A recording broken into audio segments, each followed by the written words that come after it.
All right, this is Chris from Brothaspeak Podcast, where we discuss Black LGBT issues and topics. And today I have an extremely special guest to bring some insight into a serious issue facing our community today.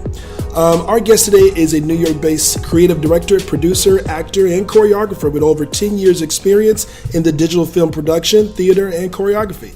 He's worked with a slew of mediums that includes directing and choreography for off-Broadway, regional, and international shows, along with music videos, indie shorts, commercials, and documentaries. And there's one particular documentary, we invited him to the show to discuss his latest, which is called parTy Boy, Black Diamonds and Ice Castles. Love the title. parTy Boy actually features real stories of people who are thinking of using methamphetamine and also deals with the effects, usage, and surviving drug addiction. And it also explores gay men, in particular men of color, within the 5 boroughs of New York City, are suddenly inundated with the opportunities to, quote, party and play. We've heard that term before, but are quick to discover a future of uncertainty and potential ailments that include depression, addiction, liver damage, stroke, and even psychosis. So this particular cinematic portrayal grants an unprecedented voyeuristic insight into a taboo subject and brings awareness to all points of view. So I am very happy to introduce Mr. Michael Rice. How you doing, Mr. Rice? Thank you so much. I'm doing quite well, and yourself? I'm doing great. You know, what struck me about this particular film, because I saw the trailer, and I was completely blown away, because it's something that kind of went under the nose of many people. For myself, I really honestly did not know that it really affected our community like this. How did you get into this particular subject, first off? Okay, well, first, how I got into it wasn't something I necessarily sought out. I basically was affected by it personally, and what I mean by that is that I had a few friends who ended up getting addicted to crystal meth, and at the time I had no idea exactly what it was, but I knew something in their personality and their behavior and their physical body, structure started changing, and I couldn't quite put my finger on it. But when I was first kind of like introduced to the whole crystal meth, Tina, ice, that whole realm of crystal meth was actually from social sites like Jack, Grindr, A for A, BGC, which stands for Black Gay Chat, around 2011, 2012, and I started seeing certain jargon and acronyms pop up that I was totally unfamiliar with, like capital P and T. People would use words, and if the word had a T in it, they would make it a capital T. And people started using terminology like, do you party? And, being naive at first, of course, I was like, okay, yeah, I'll party when I'm not tired or if I have free time. And people were like, no, I don't mean that kind of party. I mean, do you party? Like, do you smoke Tina?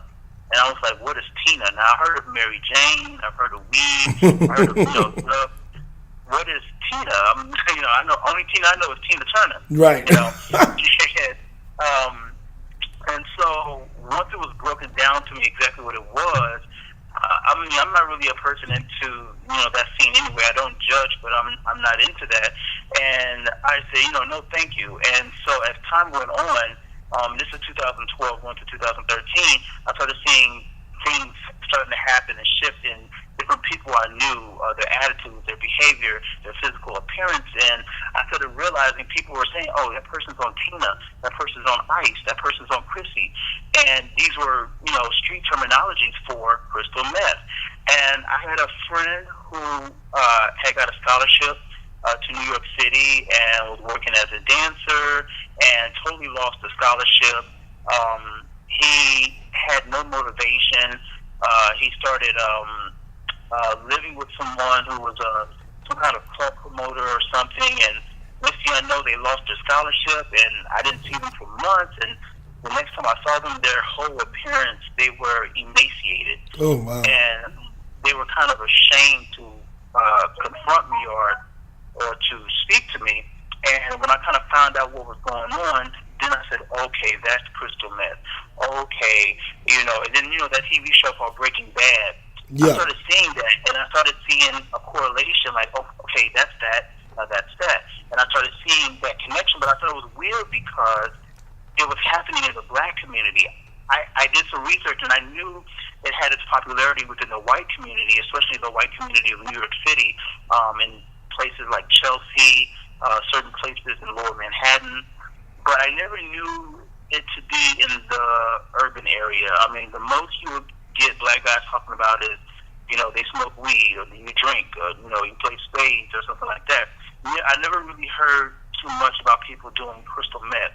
I did hear people at times doing cocaine or, you know, coke, but I didn't see anything to where it was like ravaging people. Like, I'm sure you understand, like back in the day, like the late 80s, 90s, we had like the crack era. Yes. So I'm in my 30s, so I knew what that looked like. I remember watching New Jack City as a little kid. Yes. You know, I remember watching Boys in the Hood or Menace to Society. You see the crackhead, or you see the, you know, and we knew we don't want to be a part of that. Right, you know? right.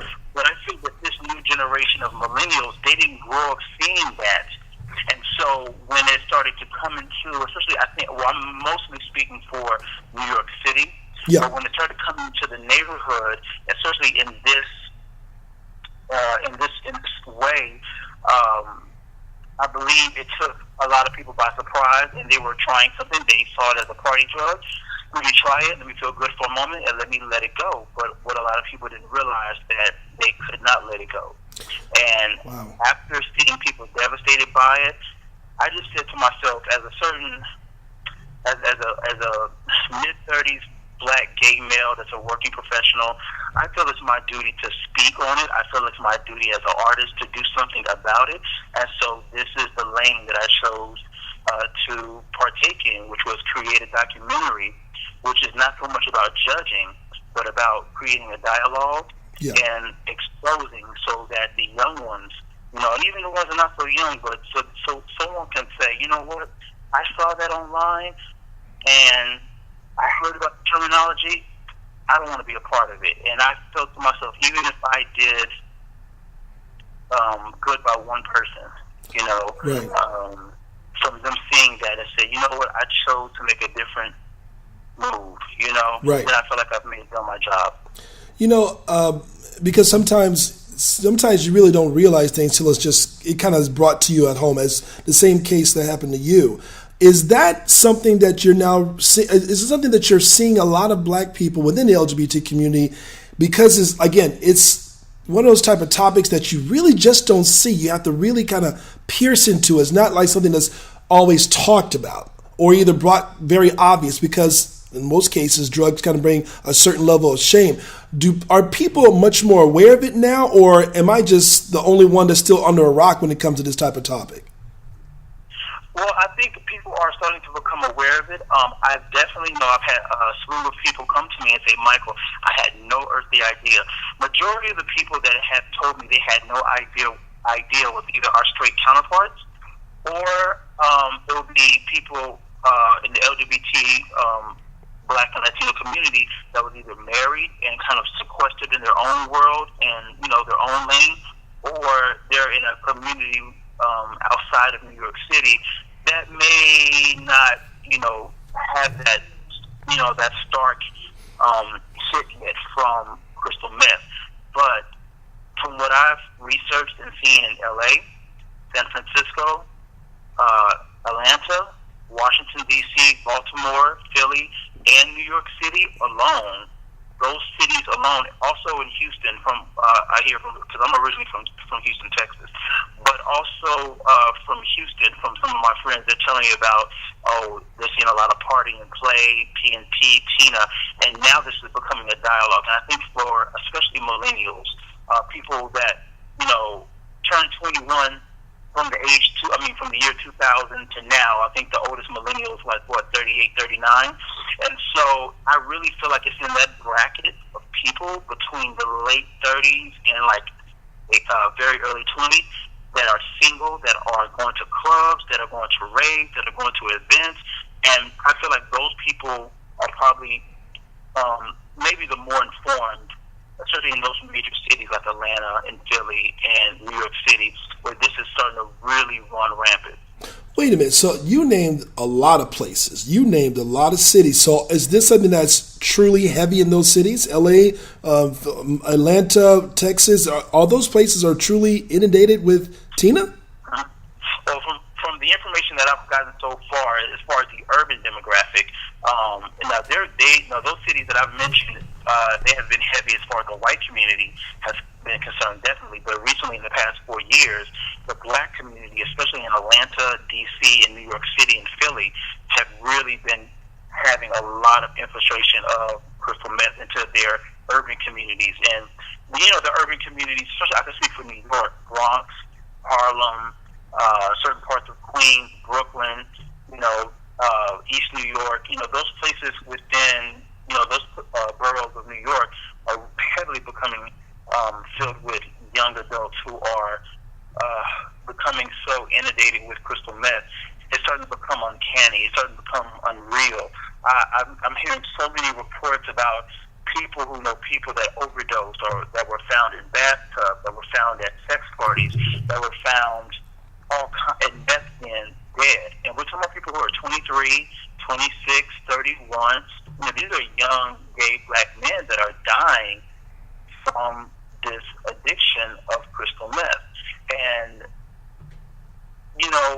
the crazy part about it is that, and the reason I really, wanted to put this documentary out there is to raise awareness, but also for our community to do something for our kids. I feel like as a gay black male of a certain age, I feel like it becomes almost a part of your responsibility to try to give back.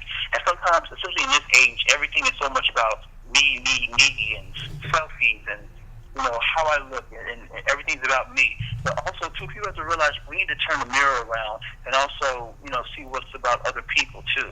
And going out there helping. But yes, to answer your question, it is starting to become very popular in Houston. It's starting to become very popular. It is very popular in Atlanta. It's very popular in New York City, Philly, and D.C. What's the strange part about this kind of killing me is thinking to myself, okay, well, where is it really coming from? Is it something that's really more crossing over from the white community, is now entering into the clubs? Is it now entering into just certain neighborhoods of low income? Where is it being introduced? Do you know? Well, as you know from, if we even look back at the Reagan era, we weren't having black folks come out of the civil rights movement in the 60s and late 70s, and then all of a sudden we have crack in here. Right. Someone came and brought those drugs into our community, as you and I both know. Yeah, Someone came in the Reagan era, during the Clinton administration, and even now. Black folks from Baltimore, black folks from Compton, black folks from Brownsville, New York, black folks from Third Ward, Houston, are not taking planes to Colombia, are not taking planes to Honduras and getting these large quantities of fentanyl back in. They're being infiltrated into our neighborhood. But speaking specifically to crystal meth, I can definitely speak for New York City, and the research that I've done in the past year and a half, and this is based on my theory, but also based off of facts and statistics that are steady coming in slowly, because this is the new thing with all these young black people taking crystal meth, and the statistics and things are still being calculated, and things are still starting to be put out there online. But one of the foundations of why this has infiltrated, especially the urban area of New York, in the Bronx, Harlem, and Brooklyn, a lot of people have said that you started to get a lot of gay white men that started using crystal meth in these rave parties and these sex parties and things of that nature. And it became very popular within the gay white community in the mid to late 80s, the late 90s, and the early 2000s, for a simple fact, especially during that earlier time, a lot of gays were suffering with HIV, were suffering with depression, and a mentality came in that you're going to die anyway, so you might as well die partying. Wow. Having a sense of euphoria, having a sense of invincibility, and the white community the past 30 years started to see how damaging crystal meth was becoming to them. You start to get a lot of people, white people that will stop participating in crystal meth, a lot of them started seeking counseling and getting help from substance abuse counselors and things of that nature, weaning themselves off. But you still had that slew of people that were still using and that were still dealing. But now their clientele has dropped. So now they needed another demographic to try to, bring in another level of clientele.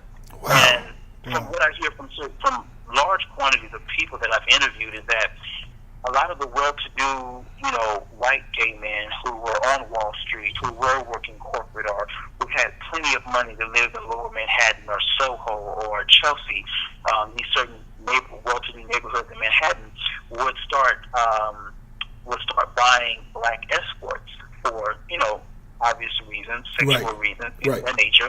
And what they would do, because a lot of the black escorts weren't familiar with crystal meth, and the code word they would use for that is Tina. They saw it as if it would be something that wasn't going to be that harmful or detrimental.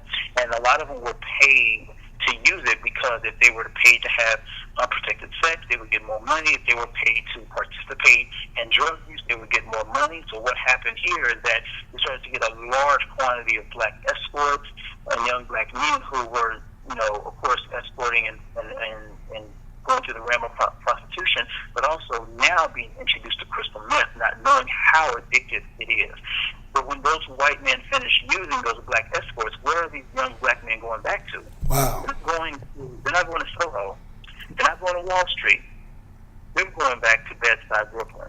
Right. They're going back to East New York, Brooklyn. They're going back to Harlem. They're going back to the South Bronx. That's where they're going. And they're going to either sell it, they're going to start introducing it to their friends or to their lovers, and about 65 to 70% of the people that I interviewed that were addicted to crystal meth was introduced to it by a lover or a boyfriend or someone they was consistently having sex with on a regular basis. Wow. Well, I'm kind of curious, when it comes to the number of deaths that has occurred under Tina, what are those numbers? Do you know? Right now, they still have statistics coming in. I've been closely engaged with the Gay Men's Health Center, the Bedford Stuyvesant Center for Family Health, and a lot of these statistics are still coming in, and that's why it's so devastating. Because right now we're in this place of purgatory. We're in this place of unknown. We know something's going on. We're trying to get a hold onto it, but we don't quite have the logistics of everything yet. We just know that our black kids are starting to die, overdose, and use crystal meth.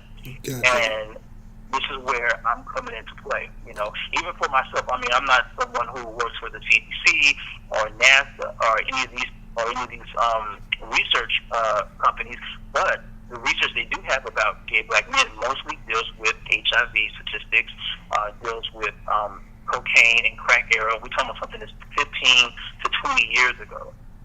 So, wow. When we're talking about crystal meth being in correlation with the number of deaths of millennials, let's say in Brooklyn or in New York alone, those numbers are still coming in. People are still gathering, because I had no platform really to start investigating too much. I had to go based off hearsay, experiences of tons of people who have experienced people who have died, passed away, or are addicted to crystal meth, and what little information they do have online dealing with the number of deaths in the Black and Latino LGBTQ community. Now, here's the thing. We can talk about the white community, and there is a slew of 25 years worth of data. Wow. Dealing with that. But when it comes to the Black and Latino gay community, or I should say queer community, it's very, very, non-existent. Wow. Because we didn't have that problem.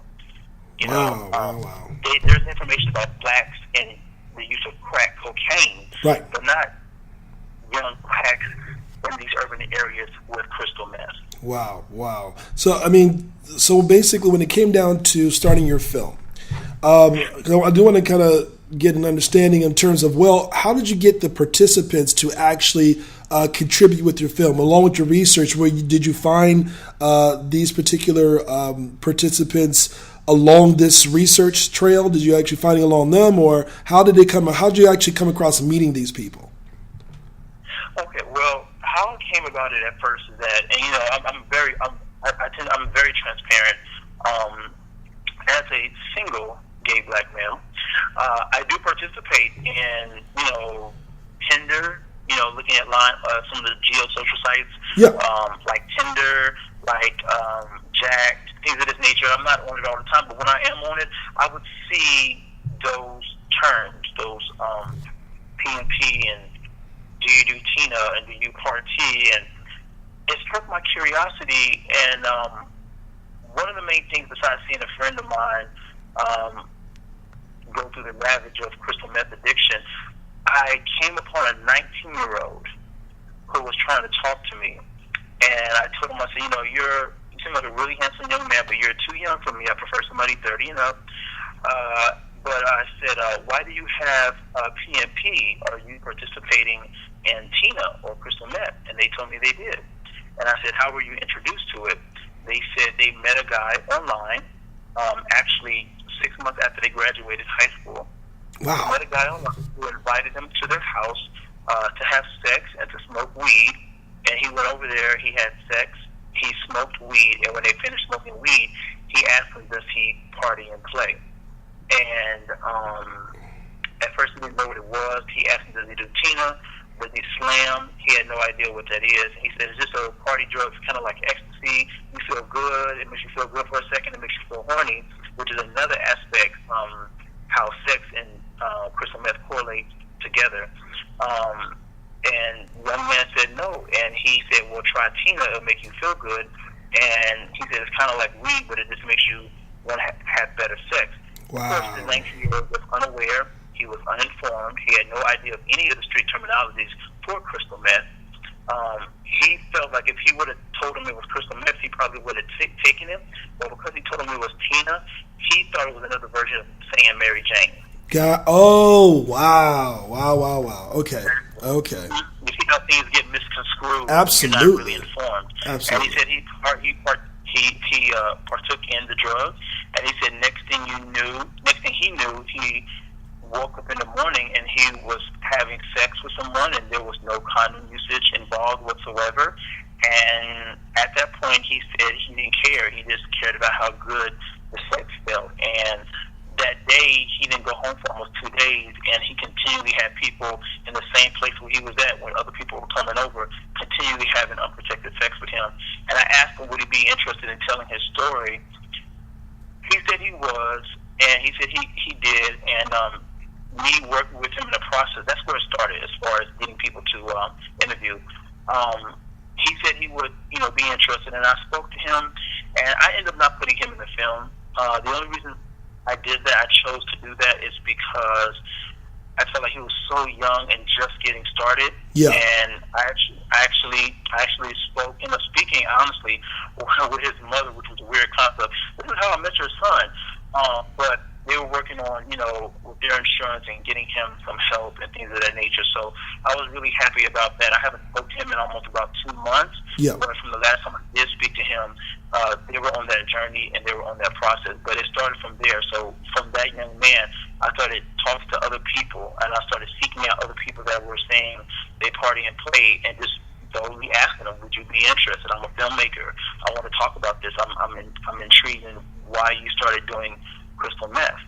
Wow. And you just actually had the feature. You featured it was it in Philadelphia or was it in New York?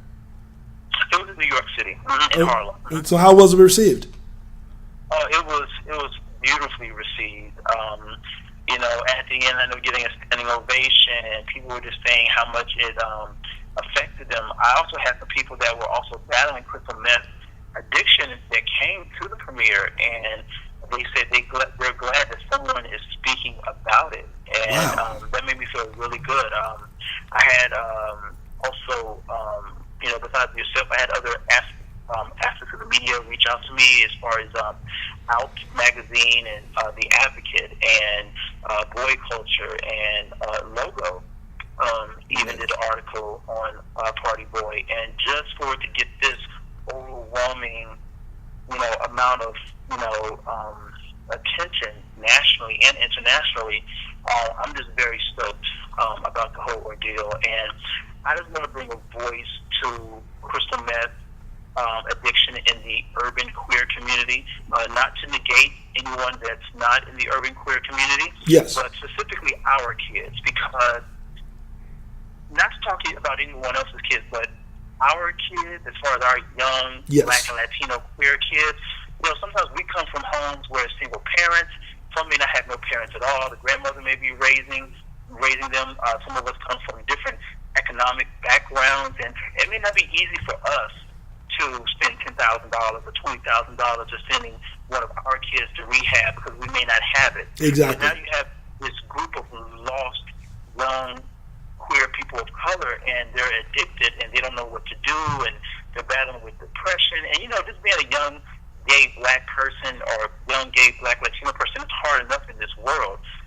Let alone you're battling and fighting an addiction. Right.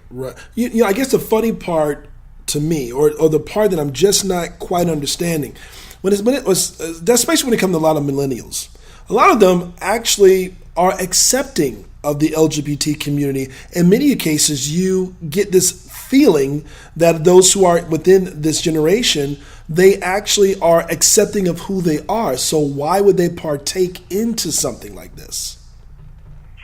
I think, and this is based off my own theory, I think that I know one of the aspects of crystal meth, and I speak about it. One of the falsehoods of kind of like crystal meth that some people may deem alluring is that having long bursts of energy,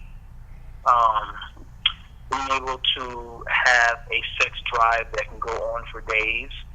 So is it really for the sex experience, really? I'm sorry. Is it really for the sex experience? A lot of it is for the sex experience. A lot of it is for energy. A lot of it is for, to some extent, people feel that it will give them long-lasting levels of like concentration when they're at work or doing something. So those are all like falsehoods and like illusions that people kind of like say that crystal meth does, and it can give you that kind of energy. It can give you a sexual boost. But what people don't realize that it also can bring a sexual decline to you too. A lot of young people don't realize that using crystal meth also gives you erectile dysfunction. Whoa. And they're not able to use their penis or are able to get erect, even though they may still have the sensation of being horny or wanting to have sex, but they will not be able to, as we would say, get up. Another one too is constantly having a euphoric experience of wanting to have sex at any cost. And this is when a lot of people who are using crystal meth go on what's called 2 and 3 day sex binges, where a lot of them will get on these social sites, and they will constantly find people, having washed in days or cleaned up, and they will constantly find people that want to engage in sex, and they will go from one person's house to the next person's house to the next person's house, and also to go days without eating. This is how you get a lot of people who are using crystal meth, and their bodies look so skinny and so small, they almost look emaciated. It's because they will go days without food, and also the same amount of days they will go without food, they will go without sleep. Wow. It's kind of funny you mentioned that, because there was a friend of mine who actually did come across something very similar to this. And this particular young man was with a white gay male. And with that white gay male, that particular person was bringing him around to different locations. And if anything, he was using the younger black guy to see, can he also partake in having threesomes, and he would use him as a tool. So the white guy would basically bring him around to different areas. And this is definitely something that's hitting Fort Lauderdale and Miami. And that's one of the reasons why I thought this was important to actually bring this about, because it definitely is something that you see it, but you don't see it as often to kind of bring enough attention to yourselves. And that's one of the reasons why I really, truly adore the fact that this film was even made, because I don't think there's anything out there even being promoted or talked about at all. So it seems like to me this is to be the first of its kind to actually discuss this particular topic. Are any of the community centers now beginning to take this on as a battle of their own as well? Yes. Well, two definitely. And they're the two centers that are specifically based for queer people of color. One's in Harlem, called Harlem United. Another one is in downtown Brooklyn, called GMAD, which stands for Gay Men of African Descent. And we also have BMK, which stands for Brooklyn Men Connect. These are all organizations dealing with queer people of color, and they're all starting now to really have forums about crystal meth addiction, especially for the gay millennials or young transgender queer people. And they're all starting to have conversations. They're starting to have forums, specifically to GMAD, which stands for Gay Men of African Descent. They have a clinical manager named Chris Johnson, who is also working with some medical professionals and helping with treatment for our young brothers and sisters, queer brothers and sisters of color, to get help. And they're really underfunded, and they're working on getting better funded for all those different programs. And so we're just hoping, with this documentary being put out, and all of us creating a dialogue, that these young people are going to open up their doors and they're going to come out. They're going to say, "I'm battling with crystal meth addiction." As actually what happened at the premiere, we had young people come out and speak to some of the medical professionals that actually came to the event and said that they want to get help. And when I saw those kind of things, it just really warmed my heart. Wow, this is really, so far I'm actually seeing some really good results really coming from this. Now, with the film, where else do you plan on taking it? How can people in LA, how can people in Atlanta, Miami, how can we see this film? Okay, well, as far as the film right now, we're working on taking the film to Philly, DC, Atlanta, Houston, and LA for screenings. We also have some promoters that are working with us that want to do a screening in London. They reached out to us a few days ago. They want to do a screening in London. But as far as being able to see the entire film, we're kind of working on some distribution deals right now, and hopefully we can get it massively on the digital market, as far as maybe like a Hulu or Netflix or an AOL Originals on that platform. So we're working that out, but definitely if people want to get more information regarding parTy Boy, the documentary, if you go to your Facebook and you look under the page for parTy Boy documentary, it should definitely pop up. It will give you some updates about parTy Boy, the documentary, what we're going to be showing, what we're going to be premiering.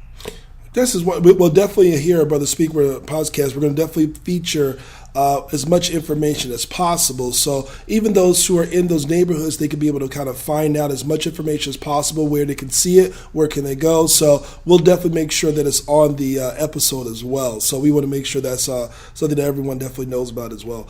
You're already working on several things already. Is this something that you're going to be doing for the next several years, or do you already have another project in mind that you plan on doing after parTy Boy has been, the issue has really been cultivated and pretty much put it out there?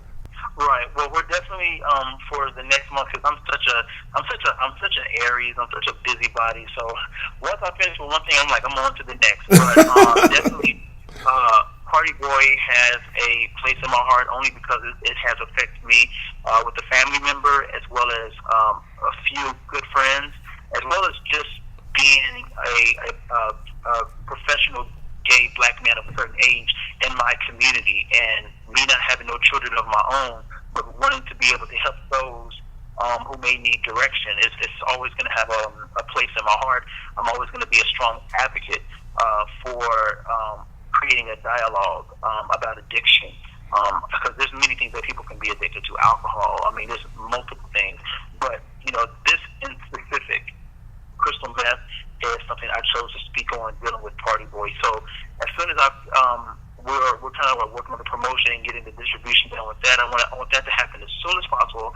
And I'm just waiting for that to be put out there into the universe so everyone can watch it and be more informed. And I'm actually in the process right now my second documentary, and the name of that documentary is called G for Generous, and it's about prostitution in the queer urban community. Wow. Well, let me tell you, you are definitely tackling some topics that I would love to have you come back and definitely talk about, because this definitely is something that people need to know about. These are all the subjects that are completely interesting to me to discuss. I am kind of curious, though, when it comes to some of the participants who are involved in it. Well, let me ask this question first. How long did this project actually take? Oh, this project actually took about, as far as the actual production, my production company is called Rice Creative. You can go to rice.creative on IG or either Rice Creative 1 on Facebook. But my production company, we started filming and planning and producing and laying the ground plan for everything about 8 months ago. Okay. And, you know, once production was pretty much finished and we wrapped up, we had the premiere. So it literally was an 8-month project. For me, I usually work faster, but the reason why is because, you know, we're dealing with a documentary, dealing with people and their schedules, and a lot of times, like in the process of filming this, you know, I would get a lot of participants. I really wanted to hit upon speaking to some lesbians, you know, about, you know, lesbian women of color, about their experience dealing with crystal meth.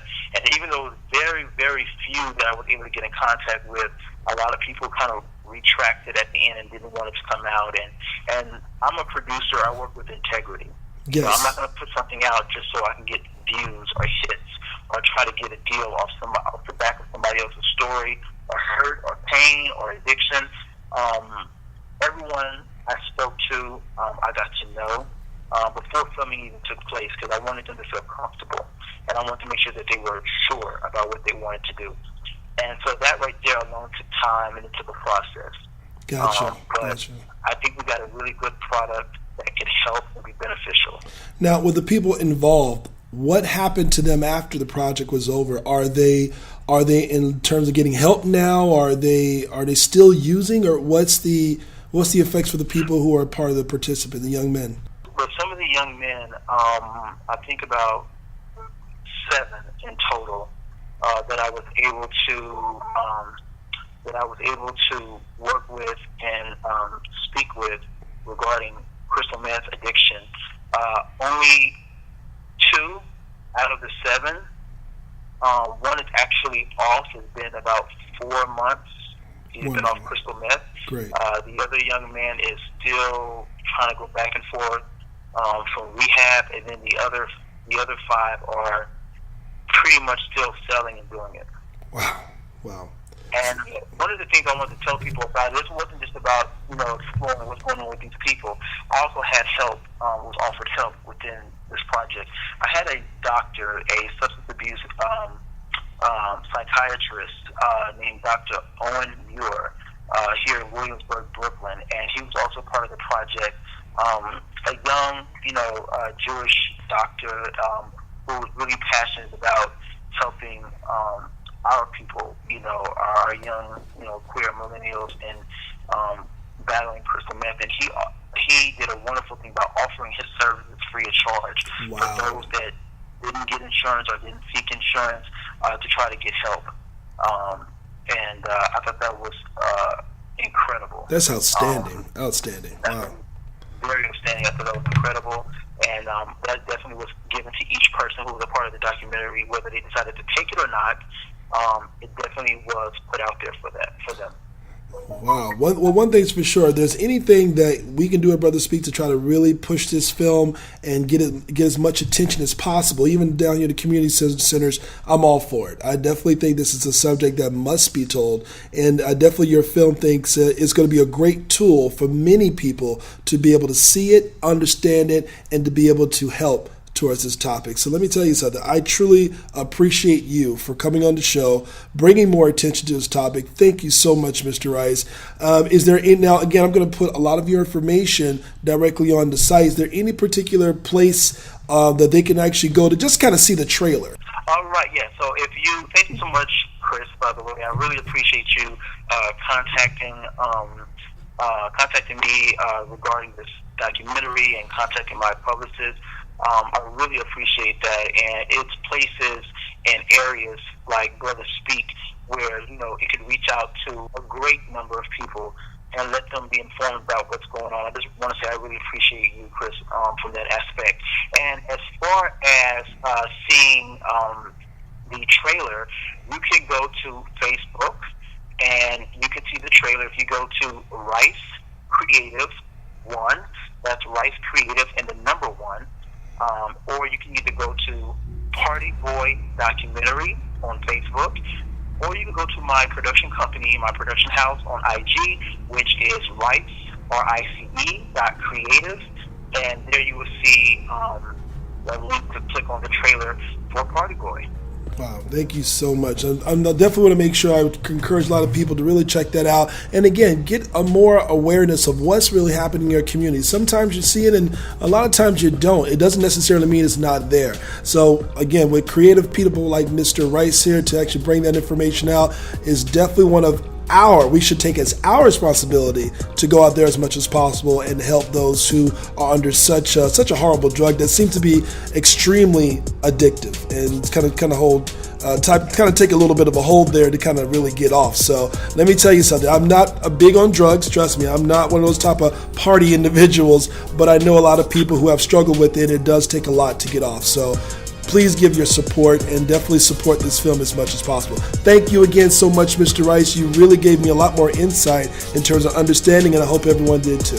All right. Thank you so much, Chris. Thank you so much. Thank you, Art. This is Chris Brothaspeak Podcast. You guys have a wonderful day.